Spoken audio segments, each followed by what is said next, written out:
최근 몇 년 동안 중국과 대만 간의 긴장 관계가 심화되고 있다. 이 갈등은 단순한 정치적 견해 차이를 넘어 군사적 준비와 행보로 급속히 발전하고 있다. 대만은 자주성을 유지하고 싶어 하지만 중국은 이를 용납하지 않겠다는 강력한 의지를 표명하고 있다.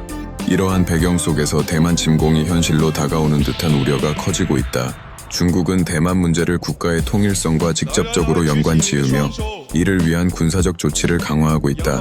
공군과 해군의 훈련 빈도가 증가하고 있으며 대만 주변에서 군사작전을 빈번하게 수행하고 있다. 이런 가운데 대만은 스스로를 방어하기 위한 군 모더나이제이션에 돌입하고 있다. 그러나 대만의 군사력은 중국에 비해 턱없이 부족해 불안감을 키우고 있다. 이와 같은 상황에서 국제사회의 반응도 주목된다. 미국은 대만에 대한 지지를 공언하고 있으며 이를 기반으로 군사적, 경제적 지원을 아끼지 않고 있다. 그러나 실질적으로 미국이 어떻게 행동할 것인지는 여전히 불확실하다. 이 때문에 대만과 중국 간의 갈등이 심화될 경우 지정학적 충돌로 이어질 우려가 크다. 대만 침공의 현실적 가능성은 단순히 군사적 충돌에 그치지 않는다. 경제적인 영향 또한 고려해야 한다. 대만은 세계적인 반도체 생산지로 이 지역의 안정성이 무너질 경우 전 세계적인 공급망에 막대한 영향을 미칠 수 있다. 따라서 세계 각국은 대만 문제를 단순히 지역적 갈등으로 한정짓지 않고 글로벌 차원에서 해결 방법을 모색해야 한다. 결국 대만 문제는 단순한 두 국가 간의 관계를 넘어 글로벌 정세의 중요한 축을 형성하고 있다. 모든 상태가 악화되는 것을 방지하기 위해서는 심도 있는 대화와 협력이 필요하다. 국제사회가 적극적으로 역할을 할 때 불필요한 긴장 상태를 완화하고 평화로운 해결을 도모할 수 있을 것이다. 이러한 과정들이 없이는 대만 침공의 위험은 언제든지 현실로 다가올 수 있다. 대만의 군사력은 전략적 위치와 국제적 긴장 속에서 중요한 역할을 하고 있다. 최근 대만은 군사 현대화에 많은 투자를 하고 있으며 이는 자신을 방어하고 지역에서의 영향력을 확대하는 데 목표를 두고 있다. 첫 번째로 대만의 육군은 현대적 기술과 전술을 접목하여 전투력을 향상시키고 있다. 자주포와 미사일 시스템의 도입, 정찰 드론의 운영 등으로 임무 수행 능력을 극대화하고 있다. 특히 대만은 고급 스텔스 전투기를 보유하고 있어 공중 전투에서의 우위를 점하고 있다. 해군 또한 대만 방어 전략에서 필수적인 요소로 여겨진다. 현대화된 잠수함과 구축함은 해상에서의 방어를 보다 효과적으로 수행할 수 있도록 지원한다. 대만은 해양구역에서의 작전력을 강화하고 있으며 이를 통해 중국 해군의 활동에 대응하기 위한 준비를 하고 있다. 공군력 역시 대만 군사력의 중요 요소 중 하나다. 현재 대만은 F-19 및 다른 다목적 전투기를 보유하고 있으며 이는 공중 우세를 확보하는 데 크게 기여하고 있다. 공중 방어 시스템 또한 현대화되고 있어 적의 공중 공격에 대한 저항력이 강화되고 있다. 대만의 군사력은 단지 무기의 수치적 증가로 인해 향상된 것이 아니다. 군사훈련과 전략적 참여가 동시에 이루어지며 민간인 방어 의식 또한 높아지고 있다. 이는 비상 상황에서 국민의 참여를 이끌어내어 국가 방어 체계를 더욱 견고히 하는 데 도움이 된다. 그렇다면 대만의 군사력이 중국의 군사적 압박에 얼마나 대비하고 있을까? 외부의 군사적 위협이 고조됨에 따라 대만은 더욱 강력한 동맹 관계를 형성하고 지역 내 방어 체계를 통합하려는 노력을 강화하고 있다. 이 과정에서 미국과의 군사 협력이 두드러지며 기술 이전과 훈련 제공이 포함된다. 결론적으로 대만의 현재 군사력은 현대화된 무기 체계와 전략적 접근으로 인해 과거에 비해 크게 향상되었다. 이 군사력은 중국의 군사적 도전 과제에 직면하여 더욱 중요해지고 있으며 대만의 안보와 지역의 평화 유지에 기여하고 있다. 중국이 대만 앞바다에서 막대한 군사비를 소비하며 훈련을 실시하는 현상은 여러 가지 복잡한 정치적, 군사적 맥락을 내포하고 있다. 이러한 군사활동은 단순한 방어적 조치를 넘어 중국의 의도와 전략을 드러내는 중요한 신호로 해석될 수 있다. 첫 번째로 이러한 훈련은 대만에 대한 군사적 압박을 강화하고 중국의 영향력을 과시하기 위한 수단으로 볼 수 있다. 대만은 역사적으로 중국의 영토로 간주되고 있으며 중국은 이를 회복하기 위한 군사력을 지속적으로 증강해왔다. 그리고 이러한 훈련은 대만이 가진 독립적인 정치적 정체성을 견제하려는 의지를 나타낸다. 특히 훈련 빈도의 증가와 강도는 대만 정부와 국제사회에 대한 경고의 메시지를 전하고 있다. 두 번째로 중국의 군사훈련은 내부적으로도 큰 의미를 지닌다. 군사력의 증대와 훈련을 통해 민간인과 군 사이의 결속을 강화하는 한편 중국 국민들에게 국가의 강력한 군사력을 홍보하는 효과를 거두고 있다. 이러한 전략은 내부 결속력을 다지는 동시에 외부의 적들에 대한 공포감을 조성함으로써 중국의 권위와 지배력을 확고히 하려는 의도를 내포하고 있다.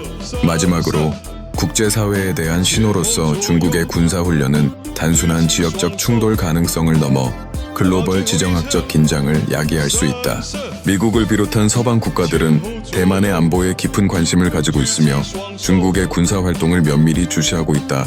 이렇듯 중국의 훈련은 고립된 지역적 문제가 아닌 국제적 복잡성을 띠면서 다각적인 외교적 갈등 요소로 작용하고 있다. 따라서 이러한 군사훈련은 단순한 공격 준비가 아니라 동아시아 전체의 안정을 위협하는 복합적인 사건이라 할 수 있다. 결론적으로 중국의 대만 앞바다에서의 군사비 소비와 훈련은 단지 군사적 힘을 과시하는 것을 넘어 대만을 향한 압박과 내부 통합, 국제사회에 대한 신호를 복합적으로 담고 있어 장기적으로 지속적인 우려의 대상이 될 것이다. 이러한 상황은 앞으로도 계속 주목해야 할 중요한 이슈로 자리 잡을 가능성이 높다. 중국의 대만 침공 가능성에 대한 우려는 더욱 커지고 있으며 이로 인해 TSMC 대만 반도체 제조 회사가 주요 타겟으로 지목되고 있다. TSMC는 세계에서 가장 큰 반도체 파운드리 업체로 전 세계의 다양한 기술 기업에 핵심 칩을 공급하는 중추적인 역할을 한다. 만약 중국이 대만을 침공한다면 TSMC의 자산과 시설은 진정한 전쟁의 앞선 전장으로 변모할 수 있다. 중국의 입장에서 TSMC를 접수하는 것은 단순한 전략적 목표일 뿐만 아니라 글로벌 경제를 장악할 수 있는 핵심 전략으로 여겨질 수 있다. TSMC의 반도체 칩은 스마트폰, 자동차, 컴퓨터 등 현대 산업의 거의 모든 기기에 사용되며 이러한 기술의 공급망이 중단된다면 전 세계의 경제가 큰 타격을 받을 것이다. 이는 중국이 정치적 이득을 취하는 것과 동시에 세계 경제를 움켜잡을 수 있는 기회를 상징하기도 한다. 대만 침공의 시나리오는 복잡하다. 중국은 TSMC를 확보함으로써 세계 반도체 시장에 대한 권력을 공고히 하고 이를 통해 기술 패권을 쥐려고 할 것이다. 하지만 TSMC의 고급 기술과 생산 능력은 대만에만 국한되지 않으며 국제사회의 여러 국가들이 이 회사를 지원하고 있다.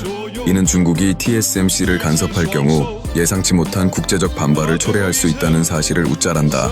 일각에서는 이를 저지하기 위한 다양한 외교적 노력과 전략이 필요하다고 주장한다.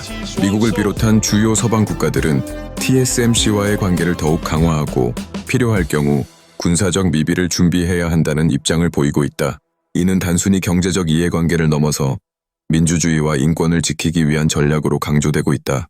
따라서 중국의 대만 침공 시나리오는 단기적인 군사적 충돌을 넘어 장기적인 경제전쟁으로 비화될 가능성이 높다. TSMC의 운명이 세계 경제의 중요한 터닝포인트가 될 것이며 이를 통한 정치적 결과 또한 매우 중대할 것이다. 결국 대만의 안보와 글로벌 기술 공급망을 지키는 것은 모든 경제 주체의 책임이 될 것이다. 중국은 TSMC 대만 반도체 제조 회사가 주요 타겟으로 지목되고 있다. TSMC는 세계에서 가장 큰 반도체 파운드리 업체로 전 세계의 다양한 기술 기업에 핵심 칩을 공급하는 중추적인 역할을 한다. 만약 중국이 대만을 침공한다면 TSMC의 자산과 시설은 진정한 전쟁의 앞선 전장으로 변모할 수 있다. 중국의 입장에서 TSMC를 접수하는 것은 단순한 전략적 목표일 뿐만 아니라 글로벌 경제를 장악할 수 있는 핵심 전략으로 여겨질 수 있다. TSMC의 반도체 칩은 스마트폰, 자동차, 컴퓨터 등 현대 산업의 거의 모든 기기에 사용되며 이러한 기술의 공급망이 중단된다면 전 세계의 경제가 큰 타격을 받을 것이다. 이는 중국이 정치적 이득을 취하는 것과 동시에 세계 경제를 움켜잡을 수 있는 기회를 상징하기도 한다. 대만 침공의 시나리오는 복잡하다. 중국은 TSMC를 확보함으로써 세계 반도체 시장에 대한 권력을 공고히 하고 이를 통해 기술 패권을 쥐려고 할 것이다. 하지만 TSMC의 고급 기술과 생산 능력은 대만에만 국한되지 않으며 국제사회의 여러 국가들이 이 회사를 지원하고 있다. 이는 중국이 TSMC를 간섭할 경우 예상치 못한 국제적 반발을 초래할 수 있다는 사실을 웃잘한다. 일각에서는 이를 저지하기 위한 다양한 외교적 노력과 전략이 필요하다고 주장한다. 미국을 비롯한 주요 서방 국가들은 TSMC와의 관계를 더욱 강화하고 필요할 경우 군사적 미비를 준비해야 한다는 입장을 보이고 있다. 이는 단순히 경제적 이해관계를 넘어서 민주주의와 인권을 지키기 위한 전략으로 강조되고 있다. 따라서 중국의 대만 침공 시나리오는 단기적인 군사적 충돌을 넘어 장기적인 경제전쟁으로 비화될 가능성이 높다. TSMC의 운명이 세계 경제의 중요한 터닝 포인트가 될 것이며 이를 통한 정치적 결과 또한 매우 중대할 것이다. 결국 대만의 안보와 글로벌 기술 공급망을 지키는 것은 모든 경제 주체의 책임이 될 것이다. 하나의 중국 정책은 중국 정부의 국정 운영에 있어 핵심적인 원칙으로 자리 잡고 있다. 이 정책의 기본 개념은 대만이 중국의 일부라는 주장을 바탕으로 하여 국제사회에서 대만을 독립적인 국가로 인정하지 않겠다는 입장을 고수하는 것이다. 이로 인해 국제관계에서 대만은 복잡한 위치에 처해 있으며 일각에서는 국제적인 지지를 얻기 위한 노력이 피어오르고 있다. 대만을 국가로 인정하려는 시도는 시간이 흐를수록 더욱 두드러진다. 지난 수십 년 동안 대만은 민주적으로 선출된 정부를 갖추고 경제적으로도 큰 성장을 이뤄내며 국제사회에서의 입지를 강화하기 위해 노력하고 있다. 그러나 중국은 이를 눈여겨보며 대만과의 외교 관계를 단절할 뿐만 아니라 대만을 국가로 인정하는 타국가에 대한 압박을 가하고 있다. 중국 정부는 이러한 행동이 대만의 독립 움직임으로 해석될 수 있다고 경고하며 국제적인 제재를 서슴지 않고 있다. 하나의 중국 정책 아래 중국은 대만 문제를 내정 문제로 간주하여 외부의 개입을 강력히 반대하고 있다. 이는 중국의 통치 이념과 자존심이 얽혀있는 사안이기 때문이다. 뿐만 아니라 국제적인 무역 및 경제 관계에서의 우위를 차지하기 위해 대만의 독립 주장을 억누르고자 하는 중국의 의도도 엿보인다. 결과적으로 대만은 국제사회에서 고립된 상태에 놓이게 되고 이는 대만의 정치적이며 경제적인 독립을 저해하는 요소로 작용하고 있다. 이러한 상황 속에서 대만은 안정적인 정체성을 유지하기 위해 전략적으로 외교 정책을 전개하고 있다. 대만의 정부는 민주화 이후 국제사회와의 연계를 강화하려는 노력을 기울이며 특정 국가와의 외교 관계를 구축하고 있다.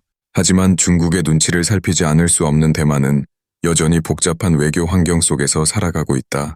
마침내 하나의 중국 정책은 단순히 정치적 원칙을 넘어서 대만과 중국 간의 긴장 관계의 중심에 위치하고 있으며 앞으로의 국제 정치에서 중요한 이슈로 남을 것이다.